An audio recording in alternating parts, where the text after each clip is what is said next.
अंधविश्वास की भेंट चढ़ेगी और कितनी जाने। कब तक चलेगा जादू टोने का गंदा खेल। 400 सीटों से चुके पीएम मोदी क्या अंधविश्वास को मिटा पाएंगे? जादू टोने के खिलाफ केंद्र कानून कितना जरूरी? धर्म ज्ञान पर देखिए पेशे से वकील अश्विनी उपाध्याय की बड़ी बात। मैंने सुप्रीम कोर्ट में एक पीआईएल फाइल किया है और मांग किया है कि काला जादू अंधविश्वास के खिलाफ एक कठोर कानून बनाया जाए। कुछ समय पहले दिल्ली में एक ही परिवार के 11 लोगों ने आत्महत्या कर लिया था और उसका मूल कारण था काला जादू अंधविश्वास। इसके पहले केरल में 2 महिलाओं की जघन्य हत्या हो गई, उसका मूल कारण था काला जादू अंधविश्वास। अभी हाथरस में कुछ दिन पहले पूरी भीड़ इकट्ठा हो गई थी और उसका मूल कारण था अंधविश्वास। हरिद्वार में एक बच्चे को पानी में डुबो दिया गया, उसका मूल कारण था अंधविश्वास। जहां मजार है वहां पे भी आसपास कुछ लोग ऐसे बैठ जाते हैं जो अंधविश्वास फैलाते रहते हैं। जहां दरगाह है वहां पे भी कुछ लोग बैठ जाते हैं, वहां से अंधविश्वास फैलाते रहते हैं। पंजाब में आप देख लीजिए, खुलेआम चंगाई सभा हो रही है, अंधविश्वास के नाम पे बाकायदा वहां पे लोगों को इकट्ठा किया जाता है और बाद में कन्वर्जन भी हो रहा है। तो अंधविश्वास के सहारे, काला जादू के सहारे बहुत बड़े पैमाने पे भारत में धर्मांतरण भी हो रहा है, हत्या भी हो रही है, लोगों को लूटा भी जा रहा है, लोगों को बेवकूफ भी बनाया जा रहा है। और उसका मूल कारण यह है कि भारत में अंधविश्वास के खिलाफ, जादू टोना के खिलाफ, काला जादू के खिलाफ कोई केंद्रीय कानून नहीं है। जब जब कहीं पे हत्याएं होती हैं, मामला मीडिया में उछलता है तो कानून बन जाता है। महाराष्ट्र में दाभोलकर की हत्या हुई, मीडिया में बात उछली तो महाराष्ट्र ने कानून बना दिया। उड़ीसा में ऐसे महिलाओं को मारा गया, मीडिया में बात उछली, उड़ीसा ने कानून बना दिया। झारखंड में महिलाओं को डाइन बता के मार दिया गया, फिर वहां पे मीडिया में बात उछली तो वहां कानून बना दिया गया।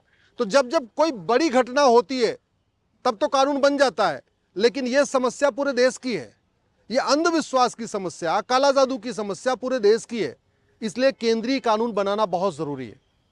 आज माननीय सुप्रीम कोर्ट में चीफ जस्टिस ऑफ इंडिया साहब की बेंच ने इस मैटर को सुना। उनका यह कहना था कि मैटर तो अनिवार्य बहुत ज़रूरी है, काला जादू खत्म होना चाहिए, अंधविश्वास खत्म होना चाहिए, लोगों के अंदर तार्किक सोच विकसित होनी चाहिए, लोगों के अंदर वैज्ञानिक सोच विकसित होनी चाहिए। लेकिन इसके लिए सुप्रीम कोर्ट कानून नहीं बना सकता। मैंने अपनी बहस में कई सारे पहले इसके कमेटीज बन चुकी, उसका हवाला दिया। भारत के पूर्व chief justice JS Verma committee ने भी बाकायदा वैज्ञानिक सोच विकसित करने, फंडामेंटल ड्यूटी को सबको समझाने के लिए एक सिफारिश किया था, वो लागू नहीं हुई। उसके बाद जस्टिस वेंकटचलैया कमीशन ने भी काला जादू अंधविश्वास को खत्म करने, फंडामेंटल ड्यूटी को सबको बताने, समझाने, वैज्ञानिक सोच विकसित करने के लिए अपने सुझाव दिए थे, वो भी इंप्लीमेंट नहीं हुआ।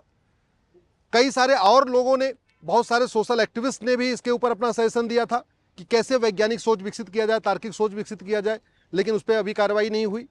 प्राइमरी के स्कूलों में चैप्टर भी नहीं है अंधविश्वास के खिलाफ, काला जादू के खिलाफ वैज्ञानिक सोच विकसित करने के लिए, उस पर चैप्टर भी नहीं है। लेकिन माननीय सुप्रीम कोर्ट का कहना है कि कानून बनाना संसद का काम है, सरकार का काम है, सुप्रीम कोर्ट का नहीं। इसलिए मैंने अपनी याचिका वापस ले लिया है। मैं अपनी पिटीशन की कॉपी अब गृह मंत्रालय को दूंगा, कानून मंत्रालय को दूंगा और 3 महीने तक इंतजार करूंगा। आशा करता हूं कि अगले 3 महीने के अंदर केंद्र सरकार काला जादू अंधविश्वास खिलाफ राष्ट्रीय स्तर पर कानून बनाएगी। अलग से कानून नहीं बनाना तो कोई बात नहीं, जो भारतीय न्याय संहिता बनी है उसी में एक चैप्टर जोड़ दिया जाए, offence relating to superstition, offence relating to black magic, offence relating to सोर्सरी।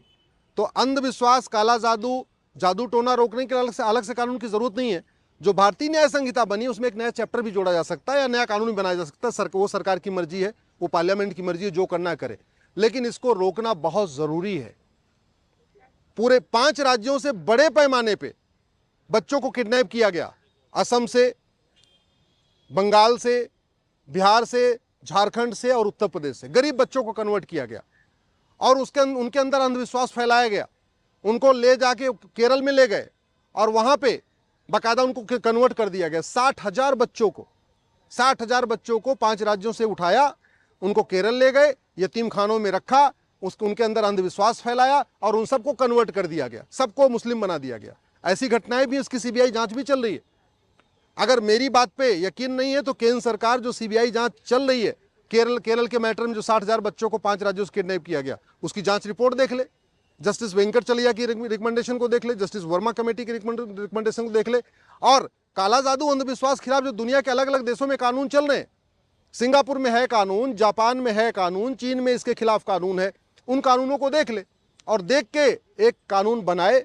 ये मेरी रिक्वेस्ट है केंद्र सरकार से, ये बनाना बहुत ज़रूरी है।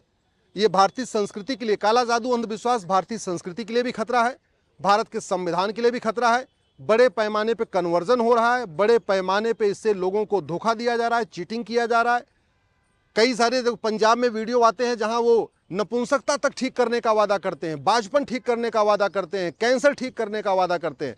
बस कहते हैं कि आओ प्रेयर कर लो, प्रार्थना कर लो, कैंसर ठीक हो जाएगा, नपुंसकता ठीक हो जाएगी, बाजपन ठीक हो जाएगा। तो ये जो बड़े पैमाने पे खेल चल रहा है, इसको रोकने के लिए भारत में कठोर कानून की जरूरत है। जब तक काला जादू अंधविश्वास नहीं रुकेगा तब तक धर्मांतरण भी नहीं रुकेगा, क्योंकि आज के डेट में भारत में जो धर्मांतरण का खेल चल रहा है उसके और कई तरीके हैं, लेकिन एक बहुत बड़ा तरीका जो उसमें यूज किया जाता है वो यूज किया जाता है जादू टोना, काला जादू, अंधविश्वास।